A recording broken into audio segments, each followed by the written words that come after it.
Vascular bundle के बाद अब हम लोग आ जाते हैं टिश्यू सिस्टम पे।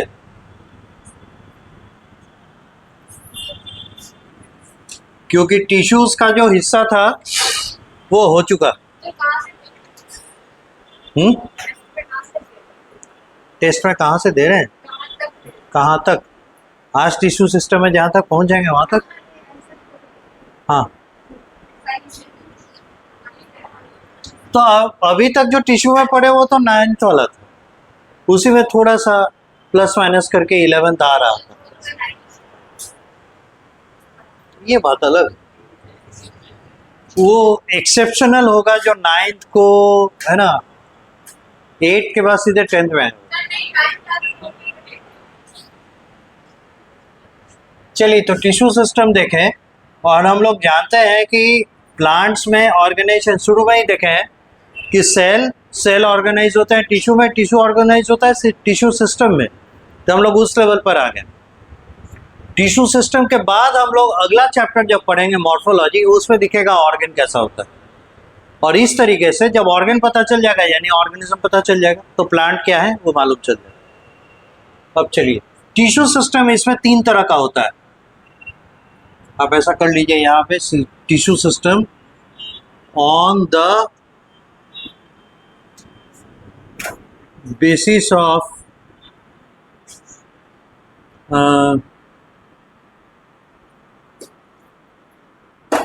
composition and function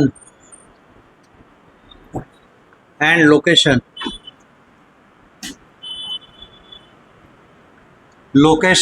function और composition of cells। सेल के compositions के आधार पे टिश्यू सिस्टम हम लोग 3 पार्ट में डिवाइड करते हैं। ज़्यादा इंपॉर्टेंट इन तीनों में फंक्शन, लोकेशन और कंपोजिशन ऑफ सेल्स में लोकेशन ज़्यादा इंपॉर्टेंट, जिसके बेसिस पे हम लोग टिश्यू सिस्टम को 3 पार्ट में डिवाइड करते हैं। पहला है एपिडर्मिस, दूसरा कहलाता है ग्राउंड टिश्यू, अभी लिखिएगा नहीं, मौका देंगे, और तीसरा होता है वैस्कुलर बंडल। तब से वैस्कुलर बंडल चल रहा था, ये वही है। तो 3 तरह के टिश्यू सिस्टम होते हैं, एक है एपिडर्मिस, दूसरा है ग्राउंड टिश्यू, तीसरा है वैस्कुलर बंडल। फंक्शन यदि देखिएगा तो एपिडर्मिस का काम होता है टू कवर, ये क्या हो गया इसका function. Ground tissue to fill up between epidermis and vascular bundle.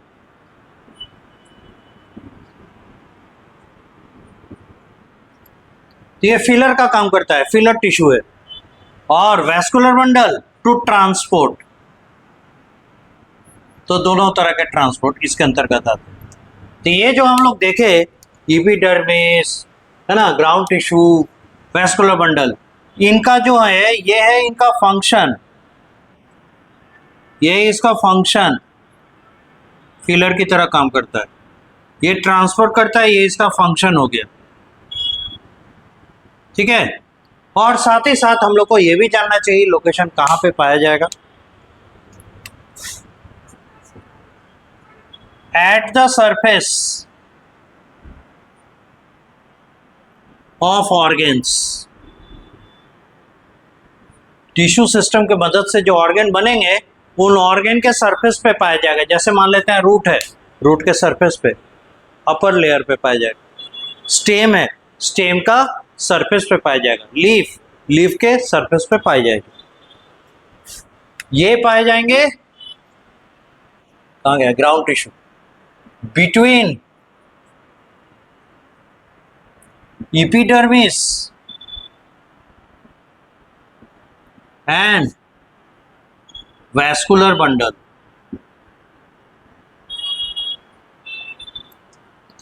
और वैस्कुलर बंडल ये पाए जाएंगे at the central part of the organ, जो कंसर्न ऑर्गन है उसके बीच में पाया जाएगा, सेंटर पार्ट में। तो मोर और लेस हम लोग क्या समझ पा रहे हैं, ऑर्गन के सरफेस पे जो रहेगा एपिडर्मिस, ऑर्गन के सरफेस पे जो रहेगा वो है वैस्कुलर बंडल, और दोनों के बीच में जो पोजीशन लेगा वो होगा ग्राउंड टिश्यू। ये लोकेशन वाइज इसको हम लोग डिवाइड कर लिए। अब अगर सरफेस पे है कवर करने का रिस्पॉन्सिबिलिटी, अगर सेंटर में है तो ट्रांसपोर्ट का फैसिलिटी रिस्पॉन्सिबिलिटी, और इन दोनों के बीच में प्रेजेंट है फीलर की तरह काम कर रहा है, तो फिर वहाँ पे डिफरेंट काइंड ऑफ एक्शंस है, स्टोरेज है ना, उसके बाद फिर मॉडिफिकेशन के लिए अलग अलग तरीके से सपोर्ट देना, ये सारा काम ग्राउंड टिश्यू का। तो मोर और लेस ये क्या करेंगे, दोनों के बीच में फीलर की तरह प्रेजेंट है। तो ये जो दूसरा वाला हिस्सा देखे एट द सरफेस, ये क्या हो गया, इसका लोकेशन। हाँ, ये हो गया इसका लोकेशन, और ये भी इसका लोकेशन। इस तरीके से एपिडर्मिस, ग्राउंड टिश्यू और वैस्कुलर बंडल को हम लोग प्लेस करते हैं। ठीक है, अब अगला काम क्या होगा कि ये जो तीनों तरह के टिश्यू हैं, इन तीनों तरह के टिश्यू का हर एक ऑर्गन में क्या पोजीशन है, किन से बने हैं, क्या करते हैं, वो बारी बारी से देखते हैं। यानी अगर हम लोग रूट का स्टडी करेंगे तो रूट दो तरह का मिलेगा, डाइकॉट मिलेगा, मोनोकॉट मिलेगा। ठीक है, स्टेम देखेंगे, स्टेम भी डाइकॉट मिलेगा, मोनोकॉट मिलेगा। लीफ भी देखेंगे, डाइकॉट मिलेगा, मोनोकॉट मिलेगा। तो एक सवाल सबके मन में आ सकता है, सर पहले मोनोकॉट बोल रहे नहीं है, डाइकॉट का ही बोलते हैं। डाई मतलब दो, मोनो मतलब एक, पहले एक वाला आएगा उसके बाद ना दो, पर यहाँ उल्टा है। दुनिया में पहले डाइकॉट आए, उससे एडवांस होकर मोनोकॉट है। और वो रीज़न क्या है कि वो उन्हें एडवांस करते हैं, उसका लॉजिक हम लोग जब पढ़ेंगे थोड़ा और तो मालूम चलेगा कि वाई डाइकॉट्स आर इन, मतलब earlier to the monocots. Inferior तो नहीं कहेंगे, सबका अपना अपना एग्जिस्टेंस है। इतने सालों से डाइकॉट और मोनोकॉट दोनों साइमल्टेनियसली चल रहे हैं। ज़्यादातर पेरिनियल प्लांट्स जो हैं आपको डाइकॉट में ही मिलते हैं, जैसे आम है, बरगद है, कितने लंबे समय साल तक जीता है। पीपल, ये भी डाइकॉट है। वो मोनोकॉट में लंबा जीने वाला ताड़ का पेड़ है, पाम ट्री, या फिर नारियल ट्री, नारियल का, कोकोनट ट्रीज, ये सब लंबा जीते हैं। कम जीने वाले में जितने भी सीरियल्स हैं, सीरियल्स मतलब अनाज वाले पौधे, जैसे भुट्टा यानी मकई, जैसे गेहूँ, जैसे ज्वार, बाजरा, चावल, ये सब सीजनल है। तो मोनोकॉट, डाइकॉट सबका अपना अपना एग्जिस्टेंस है, इतने सालों से सभी जीवित हैं। इसका मतलब है कोई भी किसी से इन्फीरियर नहीं है, लेकिन कहीं ना कहीं एडवांटेज में मोनोकॉट ज़्यादा आगे है डाइकॉट के मुकाबले। ठीक है, यहाँ तक नोट कीजिए, फिर आगे बढ़िए। अब देखिए वन बाय वन हम लोग पहले डिस्कस करें एपिडर्मिस को।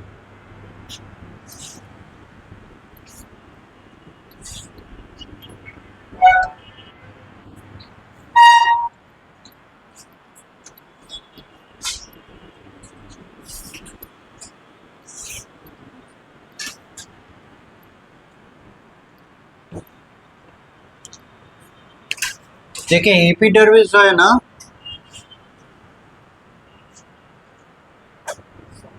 पहला है मेड ऑफ, कहीं पे भी एपिडर्मिस रहेगा, मेड ऑफ पैरेन्काइमा सेल्स।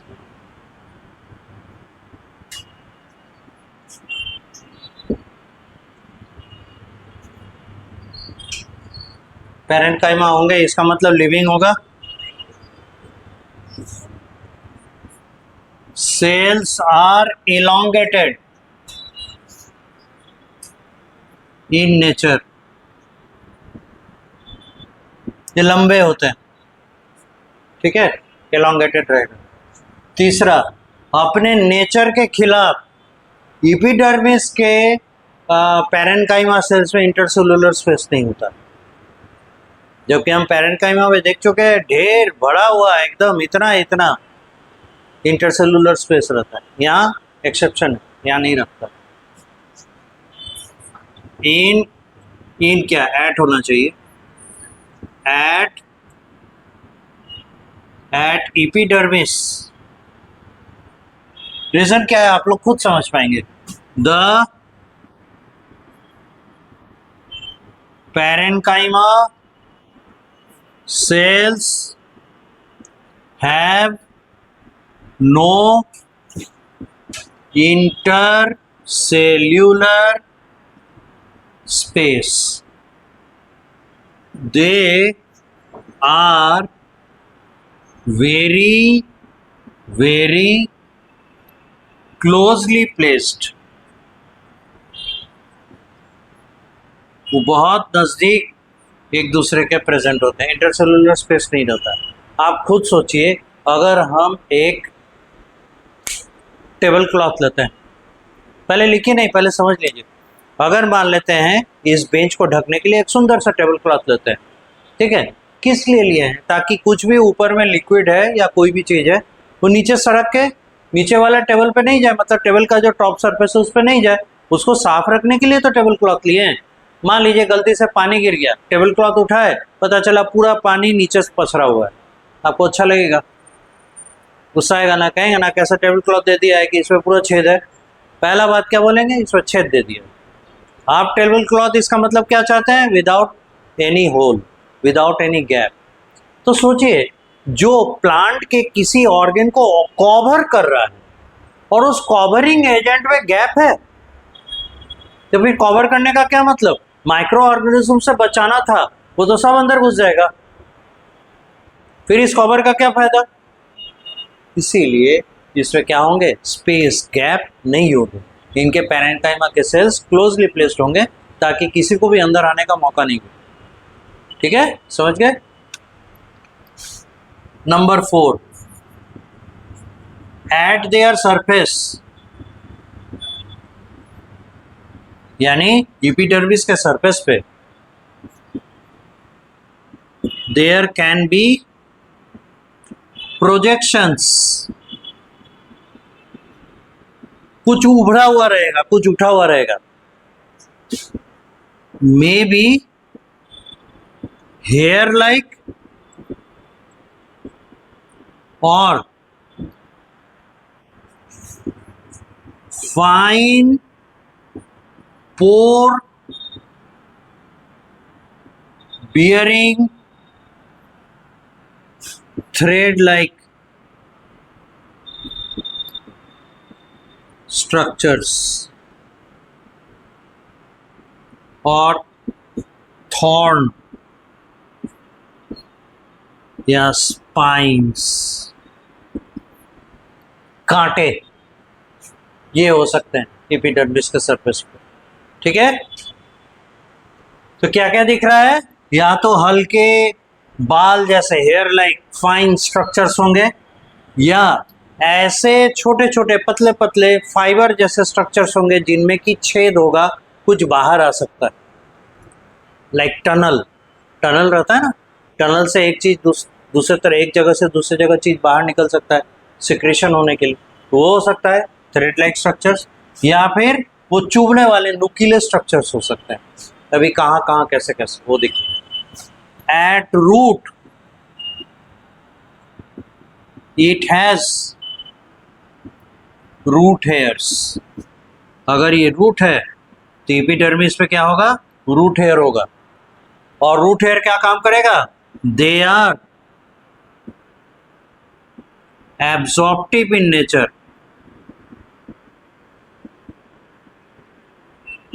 सोखने वाले होंगे, मटेरियल को एब्जॉर्ब करेगा। तो किसको करेगा? वाटर और मिनरल को, रूट हेयर्स।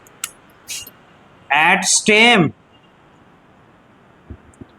इट मतलब एपिडर्मिस हैज ट्राइकोम। तो आप जो यहां प्लेस किए हैं ना कुछ प्रोजेक्शंस, वो प्रोजेक्शंस दरअसल क्या है? ट्राइकोम। यहां तक नोट कीजिए, ट्राइकोम वही हेयर लाइक स्ट्रक्चर्स है।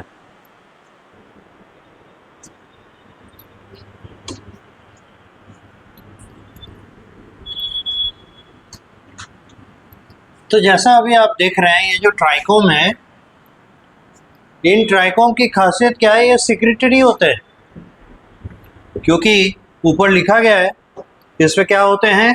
फाइन टनल या पोर्स होते हैं। तो पोर काहे के लिए? कुछ ना कुछ बाहर निकलेगा, इसीलिए। तो जो ट्राइकोम है, at stem it is trichome, the trichome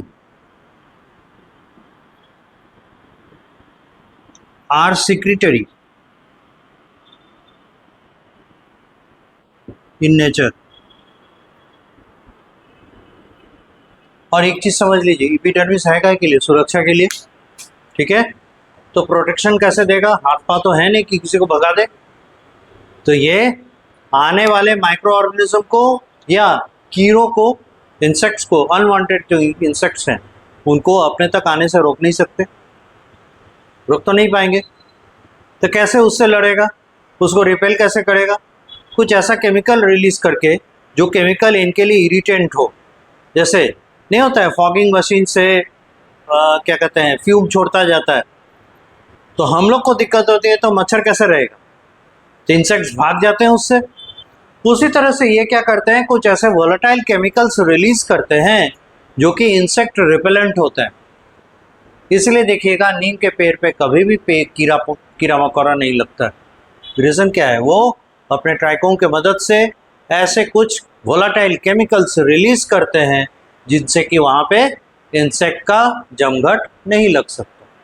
और इसीलिए उनके लीव्स में से या उसके स्टेम का एक्सट्रैक्ट बना के हम लोग बहुत सारी चीज़ों का preservative, as a preservative use करते हैं नीम के एक्सट्रैक्ट का, क्योंकि वही ना है जो उसी का पेड़, तो उसी का पौधा तो उस चीज़ को निकाल रहा है, रिलीज कर रहा है। तो अगर उसी का एक्सट्रैक्ट बना ले तो वो केमिकल ऑफ कोर्स उसके अंदर होगा, तो उस केमिकल का यूज़ करके हम लोग प्रिजर्वेटिव बना सकते हैं। तो ये एक तरीका, एक एग्जाम्पल है कि कैसे ये इंसेक्ट रिपेलेंट की तरह काम करते हैं। फिर क्या कहते हैं कि घर में अगर शुद्धि चाहिए तुलसी का पौधा रखते हैं, ये हमारे मतलब परंपरा में है। पर इसके पीछे रीज़न क्या है जानते हैं? कभी भी नहीं देखिएगा तुलसी के पौधा पे कीड़ा मकोड़ा मक्खी ये सब बैठती हो, देखें कभी बैठते हुए? हार्डली। अगर बगल से गुजर भी जाए 1 सेकंड से ज़्यादा उस पर टिकेगा नहीं। चींटी को तो अलग छोड़िए, वो तो लग ही जाती है, उसके लिए नहीं कर रहे हैं। लेकिन दूसरे जो हार्मफुल इंसेक्ट्स हैं आपको ज़्यादा करके नहीं मिलेगा। रीज़न क्या है? वो इंसेक्ट रिपेलेंट रिलीज करता है। तो अगर ऐसे पौधे इंडोर प्लांट, ये इंडोर प्लांट में भी आते हैं, घर के अंदर भी रखिएगा, थोड़ा बहुत धूप आएगा, that is enough for it, है ना। तो अगर आप ऐसे पौधे घर के आसपास या घर के अंदर रखते हैं या ये घर के अगल बगल रहेंगे, तो क्या होगा? जब ये कीड़ों मकोड़े को भगाएंगे तो आपके घर में भी इनका प्रवेश नहीं है। So this is one another importance that this trichome can repel, मतलब इससे निकलने वाला जो केमिकल है can repel the insects as well as we can get benefit of it, है ना। तो ट्राइकोम का ये इंपॉर्टेंस है कि ये प्रोटेक्टिंग इन नेचर है, क्योंकि ये सिक्रीशन करता है। In some plants trichome converts into या modified into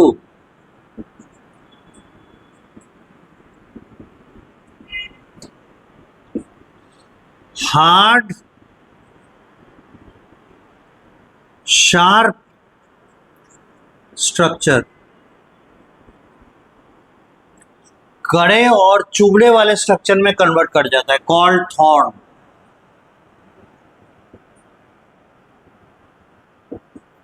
जैसे आप देखते हैं गुलाब के कांटे हैं, नींबू का पौधा या पेड़ देखिएगा उसमें कांटा है ना, नहीं देखे? बच के तो वो क्या है एक्चुअली? वो मॉडिफाइड एपिडर्मिस का जो ट्राइकोम है वो है। यहाँ पे वो कोई सिक्रीशन नहीं दे रहा है, बल्कि अपने आप को नुकीला चुभने वाला स्ट्रक्चर बना लिया, हार्ड स्ट्रक्चर बना लिया है, जो कि अगर किसी एनिमल को चुभेगा तो इंजर्ड हो जाएगा।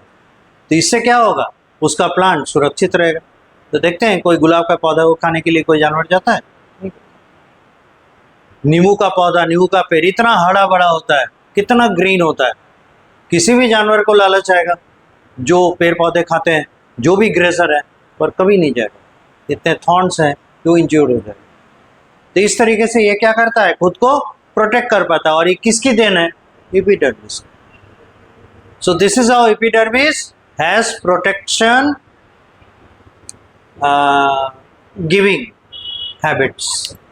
नाउ नंबर 5, ये बहुत इंपॉर्टेंट है, इट हैज स्टोमाटा।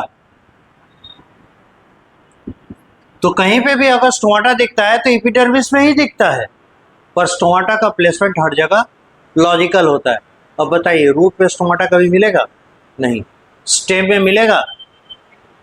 मिलेगा कब? जब वो न्यूली फॉर्म ब्रांच होगा, जस्ट बना है उस समय। जैसे ही ओल्डर होने लगेगा स्टोमाटा बंद हो जाएगा, पर लीफ 100% हमेशा मिलेगा। तो इट हैज स्टोमाटा, यानी epidermis has stomata present at leaf epidermis, always, हमेशा। लीफ के एपिडर्मिस में हमेशा मिलेगा। कंडीशनली, ये जोड़ देंगे, कंडीशनली एट द स्टेम या ब्रांच। और कब होगा? At newly formed branches. लेकिन एब्सेंट एट रूट एपिडर्मिस।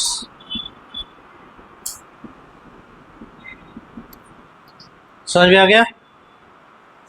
और सीरियल नंबर 6, ये बहुत important, epidermis is made of single layer of cells। तो इसको देखते हुए बताइए, सिंगल सेलुलर होगा कि मल्टी सेलुलर लेयर होगा? मल्टी सेलुलर होगा, क्योंकि ये कहा है सिंगल लेयर, ये नहीं कहा है कि सिंगल सेल। सिंगल लेयर मतलब एक ही लेयर में ढेर सारे सेल्स होंगे। ये मल्टी सेलुलर लेयर है, लेकिन इसकी थिकनेस सिंगल लेयर की। यहां तक नोट कीजिए। अब देखिए, एपिडर्मिस बहुत हुआ, अब आते हैं ग्राउंड टिश्यू।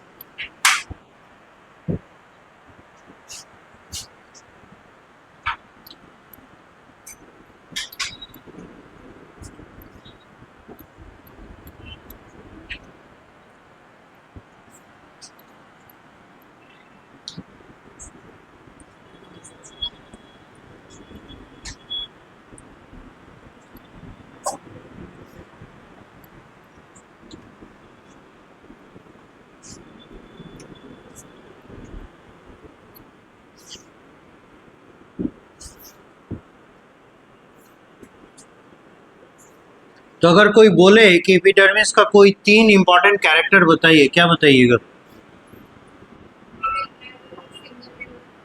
ठीक,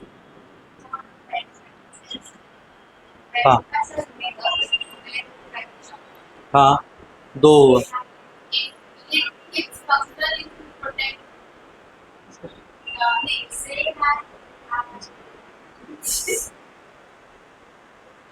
cell are in dancing mode.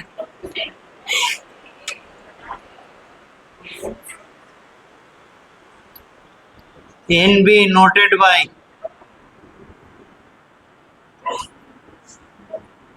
cuticle is a waxy layer। Waxy करने का मतलब मेड ऑफ वैक्स, मोम। यस एग्जैक्टली, क्यूटिकल जो है एक वैक्सी लेयर है, वैक्स का बना हुआ। It is present at the surface of epidermis. Epidermis जहां भी होगा उसके सरफेस पे आपको क्यूटिकल मिलना चाहिए, ठीक है? एक्सेप्शन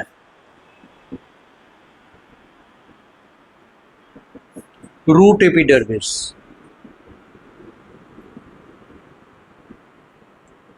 रूट के एपिडर्मिस में आपको क्यूटिकल नहीं मिलेगा, स्टेम पर मिलेगा, लीफ पर मिलेगा, ठीक है? और ये काम क्या करता है? Noted by number 1, number 2। function of cuticle.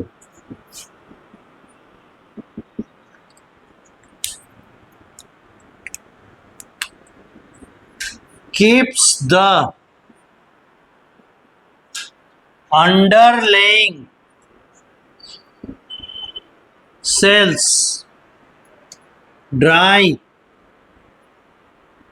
या away from moisture. नीचे के सेल्स यानी एपिडर्मिस के जो सेल्स हैं, क्यूटिकल के नीचे के जो सेल्स हैं, उन तक बाहर के मॉइस्चर को आने नहीं देता है। तब बोलिएगा ये तो नुकसान हो रहा है। हवा में जो नमी है तो रूट का काम आसान हो जाता ना।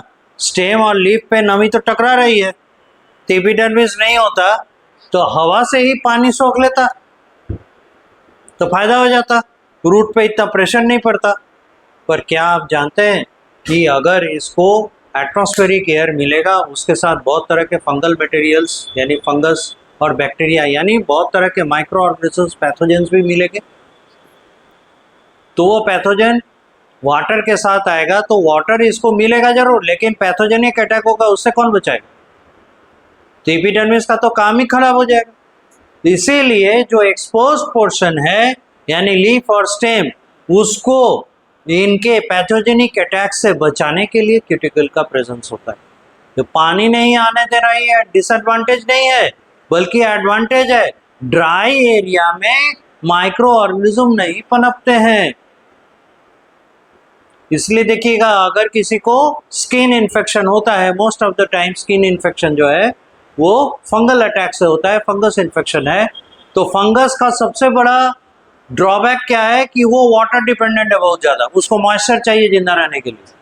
और अगर हम नमी हटा दें अफेक्टेड एरिया से, अगर उसको एकदम ड्राई रखने में सक्सेसफुल हो गए, फिर फंगल अटैक 2 से 3 दिन में खत्म हो जाएगा, स्किन नॉर्मल होने लगे। नहीं तो फंगल अटैक खत्म ही नहीं होना चाहिए। और यही कारण है कि बरसात के दिनों में जब मॉइस्चर एयर में बहुत ज़्यादा होता है, फंगल इन्फेक्शन लोगों को सबसे ज़्यादा होता है।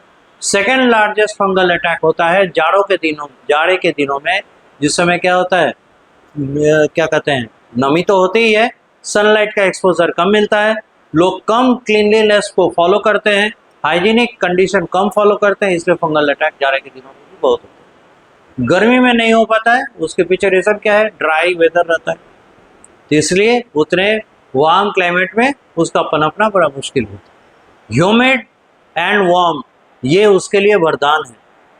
गर्मी भी हो और ह्यूमिडिटी हो, जैसे बरसात के मौसम में रहता है, इस समय फंगल अटैक बहुत अधिक होता है। तो ये क्या कर सकते हैं, अंडरलाइंग सेल सरफेसेस को ड्राई रखते हैं, जिससे क्या होता है, इन्फेक्शन पैथोजेनिक अटैक नहीं होता है। तो कीप्स अंडरलाइंग सेल्स ड्राई और away from moisture, hence protect from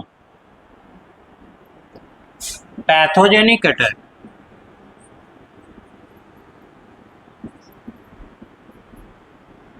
एक तो ये फायदा देख रहे हैं, और एक मिरेकुलस एडवांटेज है क्यूटिकल का लीफ के ऊपर रहने से।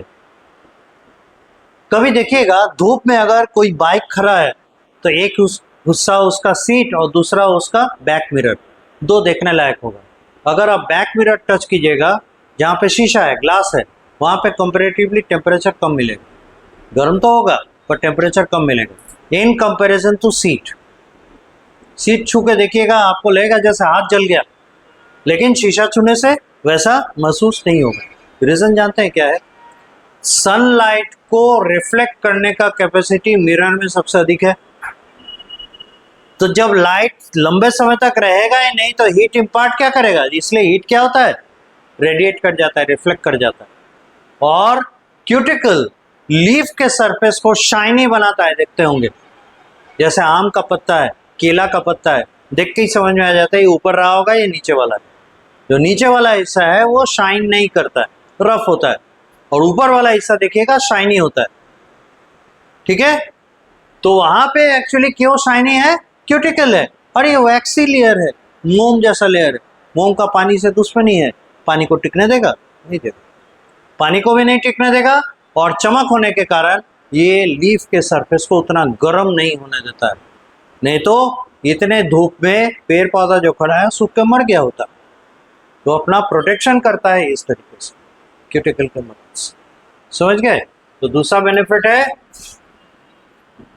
Keeps the surface of leaf shiny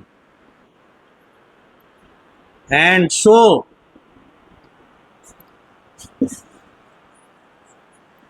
helps to keep cool during scorching sunlight.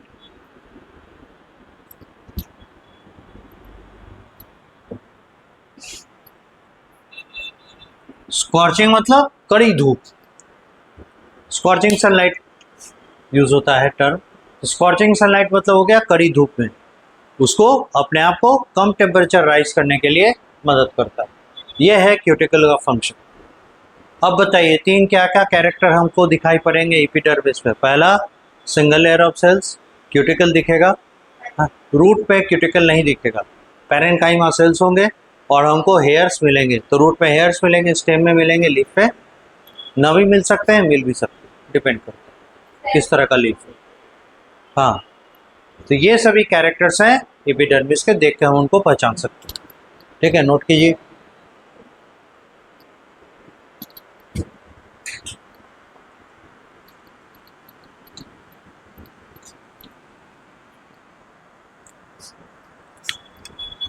Ground tissue,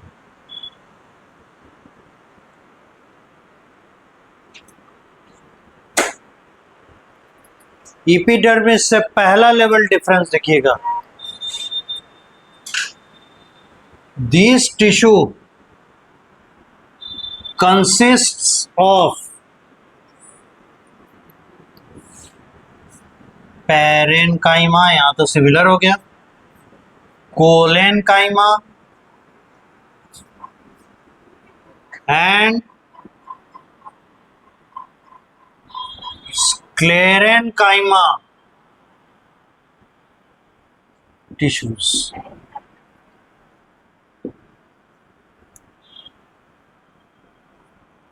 Yes, parenchyma, colenchyma and sclerenchyma tissues consists of cells of, ऐसे कर दीजिए ज़्यादा अच्छा रहेगा, cells of parenchyma, collenchyma and sclerenchyma tissues. इन सब से मिलकर बनते हैं, यानी कहीं पे पैरेन्काइमा रहेगा, कहीं पैरेन्काइमा कोलेनकाइमा दोनों रह सकता है, कहीं पे केवल कोलेनकाइमा रहेगा, कहीं स्क्लेरेन्काइमा रहेगा, ऐसे यानी डाइवर्सिटी बहुत है। Serial number 2, it forms different layers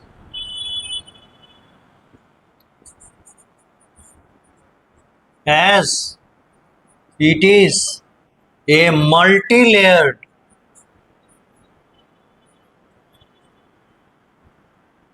tissue system.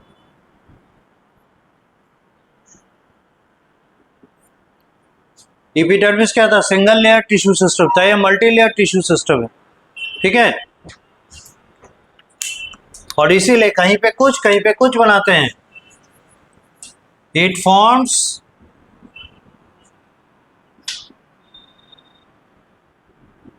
Cortex, pericycle, pith, medullary rays at different levels of ground tissue. Ground tissue अपने मल्टीलेयर्ड कंडीशन में कहीं पे कॉर्टेक्स कहलाते हैं, कहीं पेरिसाइकिल कहलाते हैं, कहीं पिथ कहलाते हैं, कहीं मेडुलरी रेस कहलाते हैं। और मेडुलरी रेस केवल और केवल पाए जाएंगे स्टेम में, रूट में नहीं। यहां आप दिखा दें, medullary race found in stem, न रूट में न लीफ में पाए जाएंगे। ठीक है, इसमें बहुत डाइवर्सिटी है, जहां पे जैसा होगा अकॉर्डिंगली इसको हम लोग स्टडी करेंगे। तो इसके बारे में इससे ज़्यादा हम लोग कंट्रीब्यूशन नहीं देते। ठीक है, अब नेक्स्ट आते हैं, अगला हिस्सा है, अगला टिश्यू सिस्टम है वैस्कुलर बंडल।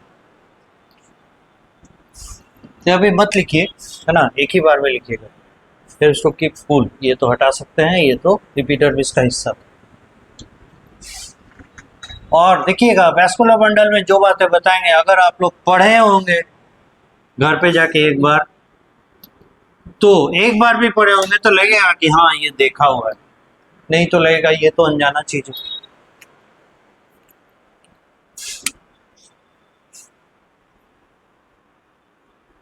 वैस्कुलर बंडल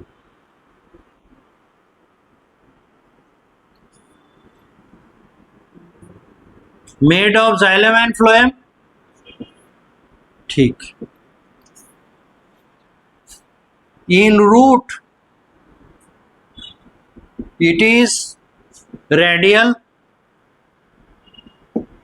ठीक है, अब कोई हाँ नहीं बोल रहा है, ना नहीं बोल रहा है। In root it is radial, agree? काहे? बोलिए बोलिए बोलिए। नहीं, अलग रेडियस पे होता है, हाँ, इसीलिए radial. In stem it is conjoint,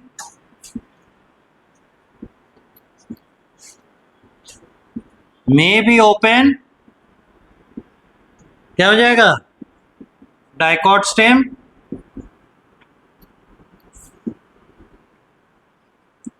may be closed, क्या होगा? Monocot stem.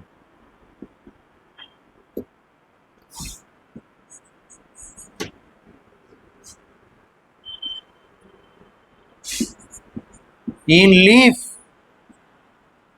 both monocot and dicot,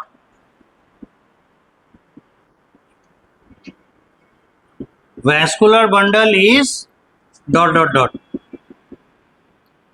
क्या लिखेंगे? इसीलिए आज ही के दिन के लिए पढ़ाए थे ये, हम यहाँ फिल इन द गैप बोले और आप लोग मेरा मुंह देखिए। बताइए, पढ़ाई लिखाई छोड़ के सब काम करते हैं, कैसे तरक्की होगा?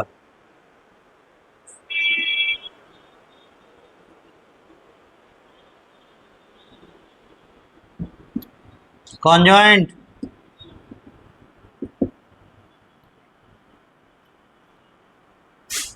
Number 5, in root it can be triarch or tetrarch.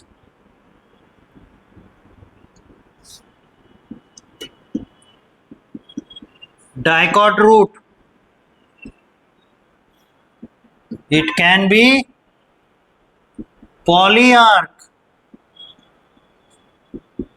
Monocot root. अब बोलो, नहीं बताएं? बताएं ना? तो अब ये तो अपने आप गड़गड़ निकलना चाहिए आप लोग के अंदर से। हाँ ये होता है, हाँ ये होता है, कहीं कोई चीयर अप है ही नहीं। और it is एंडार्क in stem, exarch in root,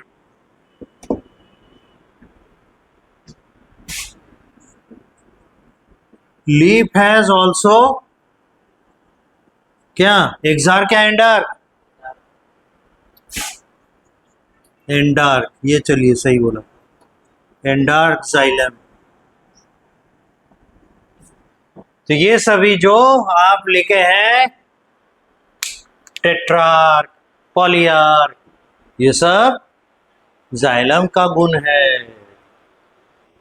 xylem का गुण है।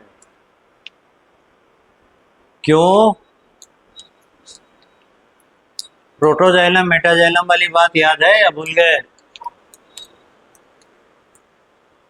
प्रोटोजाइलम मेटाजाइलम वाला बात याद है ना? लाइन में स्ट्रैंड होता था, जो यहां दिखाए थे, देखिए इस तरीके से रहेगा। बहुत पढ़ते हैं, बहुत।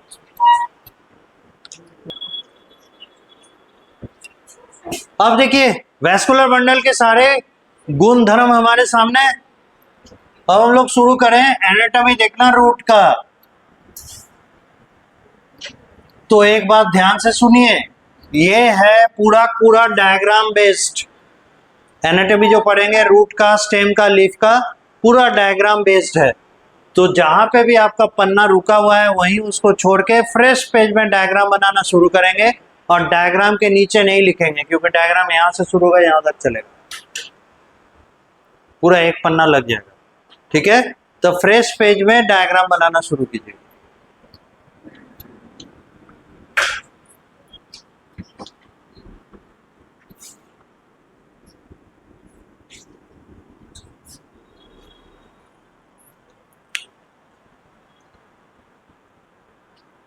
एनाटॉमी ऑफ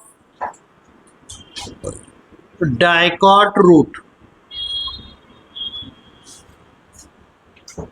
हेडिंग बनाइए एनाटॉमी ऑफ डाइकॉट रूट, अगले पन्ना पे फ्रेश पेज पे सबका anatomy of dicot root.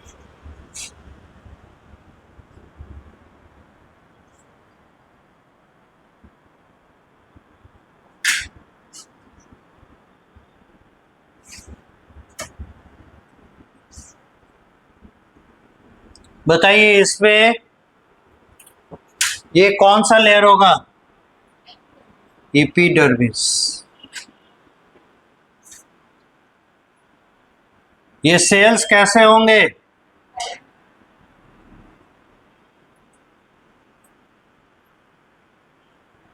Cell wall कैसा होगा?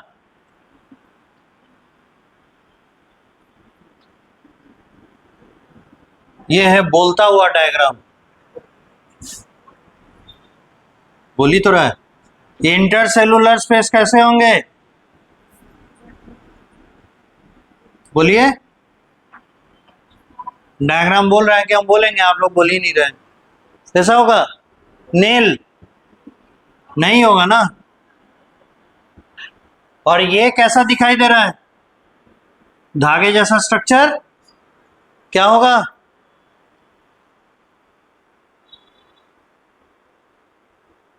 रूट। हाँ,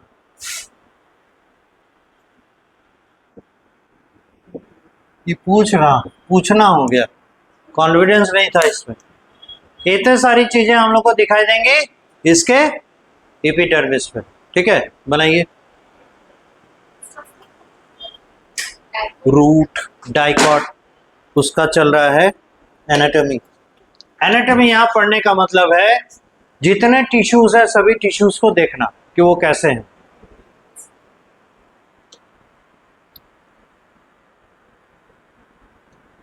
आप लोग ऐसे नहीं लिखिएगा, यहां पूरा बाहर निकाल निकाल के लिखिएगा। ठीक है, क्योंकि ये नीचे जाएगा डायग्राम। अब तो हम मिटा सकते हैं, आप मिटाइएगा तो खेल खत्म हो जाएगा।